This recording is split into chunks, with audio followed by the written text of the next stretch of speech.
Nous sommes de retour en direct dans votre édition du live de TV Finance, édition du 12 juillet 2024. Et désormais, il est l'heure de retrouver Antoine Quesada. Bonjour Antoine.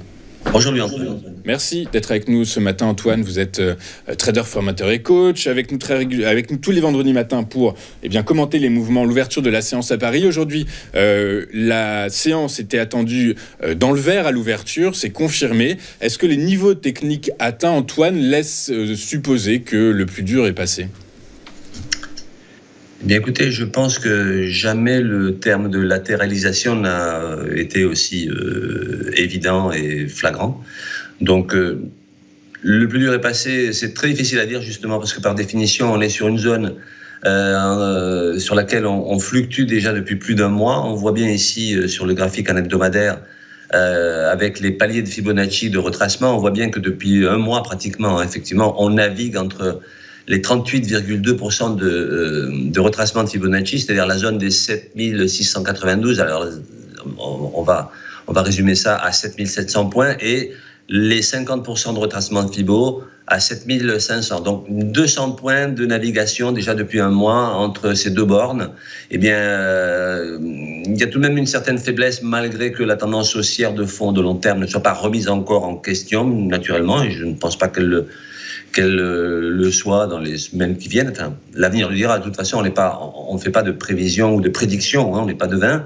On est tout de même ici sous la moyenne mobile 8, qui est une moyenne mobile courte, et en dessous de laquelle, en général, il faudra de toute façon, tôt ou tard, venir à la franchir, donc par le haut, si réellement on se stabilise et on veut repartir à la hausse.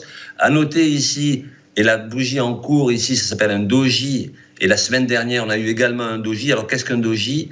C'est une bougie, donc une chandelier japonais, qui dans ce cas présent dure une semaine, dont le cours d'ouverture et de clôture sur la semaine est pratiquement sur les mêmes niveaux. Ça traduit quoi ? Ça traduit tout simplement de l'hésitation.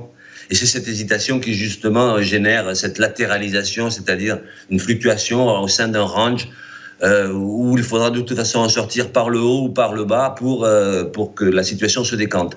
Donc la faiblesse viendrait si on venait à casser donc les 50% de Fibonacci. À ce moment-là, on arriverait naturellement sur les 61,8 qui correspondent ici à l'oblique que vous avez baissière en noir, qui était une résistance par le passé qui ferait office de support. Donc dans le pire des cas, je dirais, à court terme, on pourrait revenir sur la zone des 7350 points, 7341 si vous regardez le 61 bits de Fibo, qui correspond en même temps à ce support. Donc, beaucoup d'hésitation. On va le voir un petit peu mieux maintenant sur le graphique en journalier. Voilà. La semaine dernière, j'avais mis en évidence ici une divergence haussière qui s'est validée, en fait, qui est d'actualité. J'avais également évoqué une figure de retournement à la hausse qui était le fameux Adam et Ève inversé, c'est-à-dire un double creux dont le premier creux sur la gauche de la figure est assez pointu et le deuxième plus arrondi. On n'a pas validé cette figure parce que, comme je vous l'avais dit, pour valider, il aurait fallu clôturer au-dessus de la ligne en pointillé noir qui est là,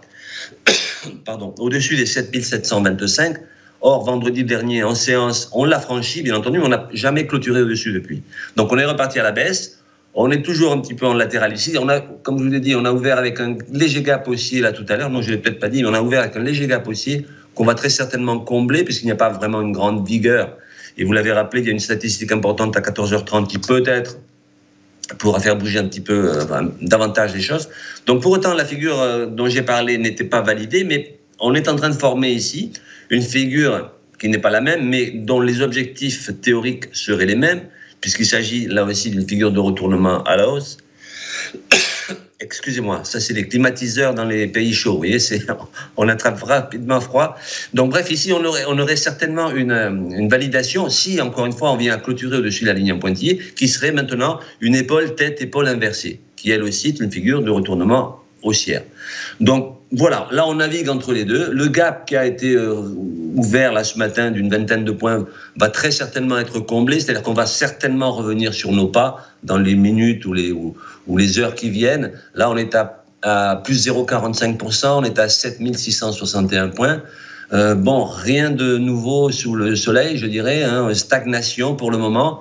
Je pense que les incertitudes politiques, entre guillemets, jouent leur rôle également, et que quand la situation se décantera, les marchés prendront une voie ou une autre. En tout cas, bon, on se stabilise, mais il n'y a pas une grande force d'envie de rebond. Le support sur les 7500 points, grosso modo, a bien tenu. Hein, depuis un mois, on rebondit sur cette zone qui était parfaitement identifiable et identifiée comme une zone de support. Cette fragilité que moi je perçois, mais qui en même temps n'est pas flagrantissime non plus. Hein, on n'est pas là pour essayer de deviner ce qui va se passer tant qu'on n'a pas des éléments chartistes, factuels. Donc je dirais qu'il faut surveiller les deux bornes sur le latéral. Il faut surveiller maintenant les 7747 points, au-dessus desquels en clôture, on ira très probablement sur la ligne horizontale en bleu ici, qui était un support qui deviendrait la résistance. Bon, d'une épaule tête épaule de plus long terme, et c'est la zone des 7940 points. En clair, si on sort par le haut, on ira se cogner la tête certainement sur les 7940 points.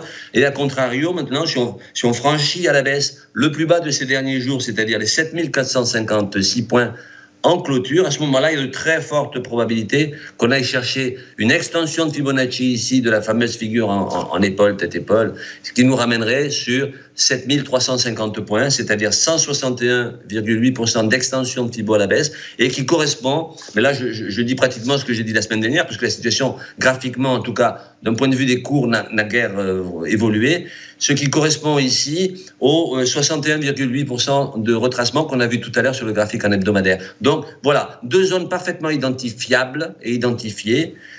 Encore faut-il qu'on sorte de ce canal, par le haut ou par le bas. Et comme je vous l'ai dit, bon, même si je ne suis pas pessimiste du tout, mais je ne vois pas de carburant qui pousserait encore le CAC, là, tout de suite, à aller chercher la résistance dont je viens de vous parler. Donc, latéralisation pour le moment, mais il va bien falloir en sortir. Alors, sans doute, dans les jours qui viennent, on en saura un petit peu plus. Mais pour le moment, j'adopte votre verbe favori, latéraliser. Le CAC, on va continuer à latéraliser. Alors, effectivement, latéraliser, c'est qui a tout son sens. C'est un terme qui a tout son sens, mais effectivement, surtout, ça devrait se poursuivre parce que si effectivement le CAC 40 est actuellement plutôt drivé par la politique que par la macro, la micro et la politique monétaire, eh bien, ce matin, eh bien, écoutez, c'est toujours le flou, hein, puisqu'au Parlement, les différents groupes parlementaires ne savent toujours pas s'ils doivent s'inscrire dans la majorité ou dans l'opposition. Donc, en fait, vous voyez, on est toujours très, très loin d'avoir une visibilité un peu plus solide et pertinente quant à l'évolution de la politique, du schéma politique français. Du coup, si c'est ça qui drive le CAC 40, eh bien, écoutez, ce que vous nous dites se vérifiera, se matérialisera, hein, c'est-à-dire que ça va continuer à latéraliser entre les bornes dont vous nous avez parlé, sauf gros chocs. Alors effectivement, les gros chocs, quels pourraient-ils, enfin lesquels les PPI tout à l'heure à 14h30, why not, peut-être éventuellement, mais a priori ça semble déjà, ce qui a drivé les marchés, c'est le CPI hier. Il y a la microéconomie, la publication des résultats trimestriels qui s'ouvre cet après-midi avec les banques américaines notamment. Sauf grosse surprise et gros avertissements sur leurs résultats, ça ne devrait pas non plus être ce qui pourrait apporter de la volatilité. Du coup, par la force des choses, hormis la politique, eh ben, on devrait continuer à latéraliser encore pendant quelques séances. Dans ces cas-là, on est patient, on attend simplement que le marché prenne une orientation et après on l'accompagne sur des signaux graphiques. Encore une fois, en intraday, pour du scalping, du très court terme, il y a de jolies opérations à faire, mais pour investir en ce qu'on appelle en swing trading sur plusieurs jours, plusieurs semaines, il est encore trop tôt il serait trop risqué de prendre une décision à l'heure actuelle. Donc, attendons la fin de la latéralisation pour, à ce moment-là, accompagner le mouvement, quel qu'il soit. Exactement. Bah écoutez, on vous entend bien, en tout cas Antoine. Merci beaucoup de vos analyses, votre œil. Je rappelle que vous êtes trader, formateur et coach chez AQTS.fr et avec nous tous les vendredis matins pour décortiquer les mouvements sur l'indice phare parisien, le CAC 40. Merci beaucoup Antoine. À la semaine prochaine. Et soignez-vous bien. Prenez des petites pastilles, des petites pilules parce que vous en aurez besoin. Voilà, de notre côté, on marque une rapide courte page de publicité et on se retrouve juste après avec le point stratégique d'Éric Galliaga tout de suite sur Téléfinance.